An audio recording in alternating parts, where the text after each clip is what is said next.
మన వార్తకు స్వాగతం. బేలా మండలంలోని సాంగ్వి గ్రామానికి చెందిన పొచ్చిరామ్ అనే వ్యక్తి ఆదిలాబాద్ వైపుగా అక్రమంగా తరలిస్తున్న 7 కిలోల గంజాయిని బేలా పోలీసులు మాటు వేసి పట్టుకున్నారు.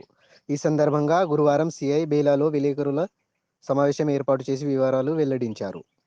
ఎస్ఐ రాధిక సిబ్బంది తదితరులు పాల్గొన్నారు. బేలా మండలం సాంగ్వి గ్రామం నుండి ఒక వ్యక్తి గాంజాయి ఆదిలాబాద్కు ట్రాన్స్పోర్ట్ చేస్తున్నాడన్న సమాచారం మేరకు బేలా ఎస్ఐ రాధిక మరియు వాళ్ళ సిబ్బంది కలిసి నిన్న ఆ సాంగ్వి గ్రామం వద్ద మాటు వేసి సాయంత్రం సమయంలో ఒక వ్యక్తిని అదుపులో తీసుకుంటే అతని వద్ద సుమారు 7 కేజీల ఎండు గాంజాయి అనేది దొరకడం జరిగింది. అటు వ్యక్తిని విచారిస్తే ఆయన పేరు పోచిరామ్ అని తెలిపినాడు.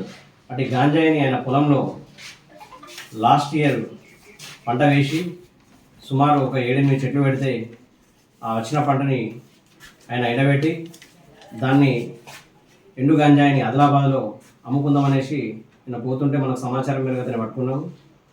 ఈరోజు రిమాండ్ చేయడం జరుగుతుంది అటు వ్యక్తిని. కాబట్టి ఎవరైనా కానీ ఎక్కడైనా కానీ అక్రమంగా గాంజాయి ఇల్లీగల్ యాక్టివిటీ చేస్తే వారిని కఠిన చర్యలు తీసుకుంటామని, జైలుకు కూడా పంపించి వారిపై పీడీ యాక్ట్ కేసులు కూడా నమోదు చేస్తామని తెలుపుతున్నాం.